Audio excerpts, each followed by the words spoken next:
Today is the solemnity of the Nativity of Saint John the Baptist, ang dakilang kapistahan ng kapanganakan ni San Juan Bautista.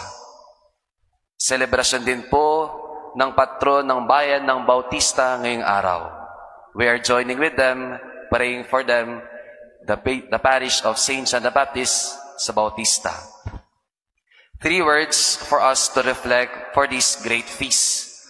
3 salita ang ating pagninilayan sa araw na ito. Ang unang salita ay nativity. May 3 pagdiriwang ng kapanganakan sa ating liturhiya ng simbahan. There are 3 celebrations of nativities in our Catholic faith. Ang unang pagdiriwang ng dakilang kapistahan ng kapanganakan sa simbahan ay ang kapanganakan ng ating Panginoong Jesus kada December 25.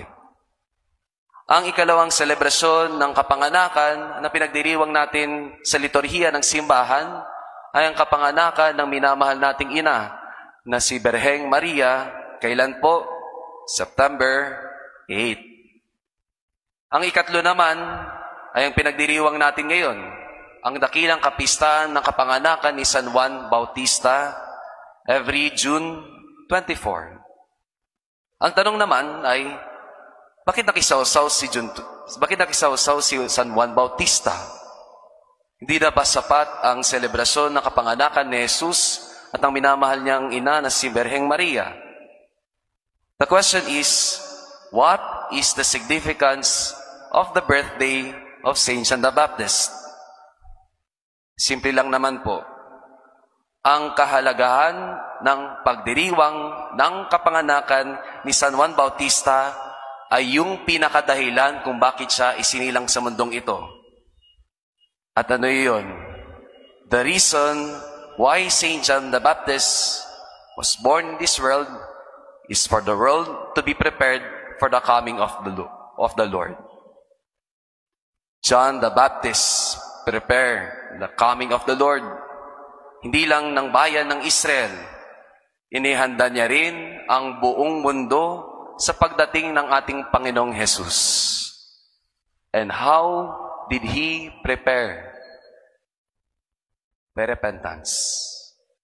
Sa ating pagsisisi na mga kasalanan, tayo'y naghahanda sa pagdating ni Jesus. Sa Santa Misa, ang Diyos ay dumadating lagi sa atin. God is being with us always in every celebration of the Holy Mass. The question is, how do you prepare? Paano kayo maghanda? Father, naghahanda po kami, darating po kami agad dito, magdarasal ng rosaryo. Father, naghahanda kami, magbibihis kami, maliligo kaming mabuti para hindi kami babaho sa Santa Misa. Father, maghahanda kami, pupunta kami ng maaga para hindi malate.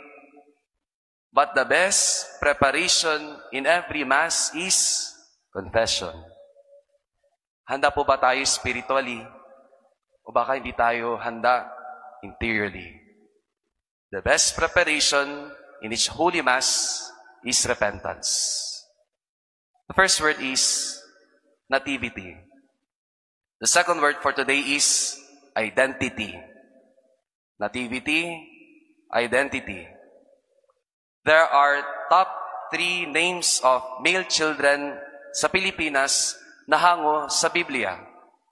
May 3 laging binapangalan sa isang bata sa ating bansa sa Pilipinas sa mga babies. Number 1 na laging pinapangalan sa isang bata ay Nathaniel, which means gift of God. Ang ikalawa naman na pinapangalan sa mga bata hango sa Biblia ay ang pangalang Gabriel, which means God is my strength. Ang Diyos ang aking lakas. Nathaniel, Gabriel. At ang ikatlo na laging ipinapangalan sa bawat bata sa Pilipinas ay ang pangalan ng patron na pinagdiriwang natin ngayon. Sino yun? John. Sa Tagalog o Filipino, Juan. Sa ating mabuting balita, narinig natin ang senaryo patungkol sa ano ba ang pangalan na naisibigay ni Elizabeth At syempre, ni Sekaraya. At ano ang kahalagahan ng pagdiriwang natin ngayon?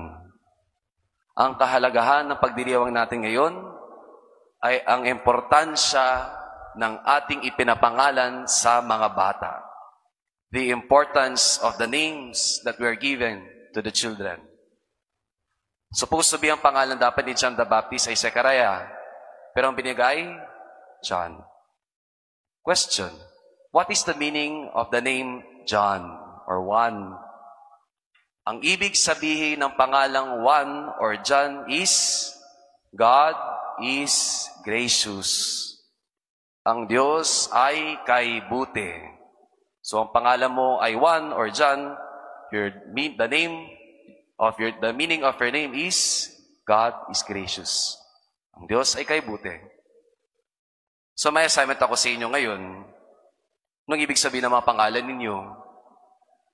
May bininyagan na nga po ako, ang pangalan niya ay ABCD.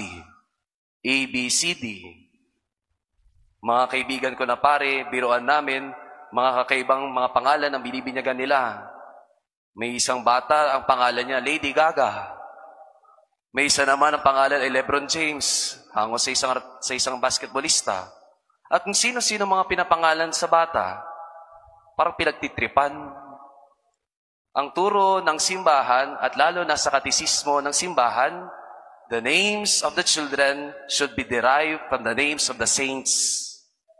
Ang pangalan dapat sa mga bata ay dapat may pangalan at kaakibat nito ang pangalan ng Diyos o ang ating Inang Berheng Maria o ng mga patron ng mga santo because the saints will be a model for them. So what is our invitation for today? Names carry a mission. Names carry identity. Assignment ko sa inyo, anong ibig sabihin ng pangalan ninyo? O baka pinaghalo-halo lang. Sa mundo ngayon na pahabahan, pagandahan, at palaliman na pangalan, the question is, what is your identity? Nativity, identity. The last word for today is humility. Pansinin niyo, ano nangyari nung nakaraang araw? Ano yung kakaibang nangyari sa paligid natin? June 21, what happened? The longest day, which is summer solstice. Pinakamahabang araw na nangyari every year. So what is the significance of this? This natural phenomena, summer solstice, ang pinakamahabang araw, June 21, is the nearest sa selebrasyon ng kapanganakan ni San Juan Bautista. Bakit? Pansinin nyo, after June 21, mga sumusunod na araw, mabilis gumabi. Dumidilim agad. Nabila, kanyo. Kasi, it's also related to the significance of the birthday of Saint John the Baptist when he said, he must increase, I must decrease. The longest night sa December, nearest to the birthday of the Lord. Kahit sobrang haba ng gabi, sa susunod na araw, lalo na kapag 25, pinakamahabang gabi, but the following day is the longest day.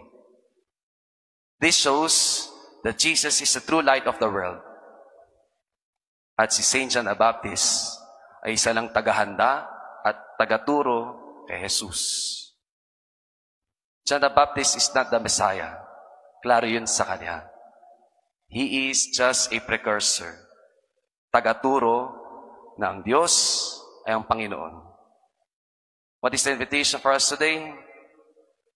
We must decrease. Katulad ng binabanggit ko lagi, walang mayabang na tagadagupan. Kasi sa langit, lahat ay mapagkumbaba. Ang tinataas lang ng Diyos ay ang taong always in humility. Three words for today's celebration that we should be truly living out. Nativity, importance of the preparation in every Mass. Nativity. Next is, what being second? Nativity. Identity carries our name. And lastly, humility. Now in silence we pray. Dearest Lord, help us to know the importance of Saint John the Baptist's nativity. Help us always to humble ourselves to carry out our mission now and forever. Amen. Saint John the Baptist, pray for us.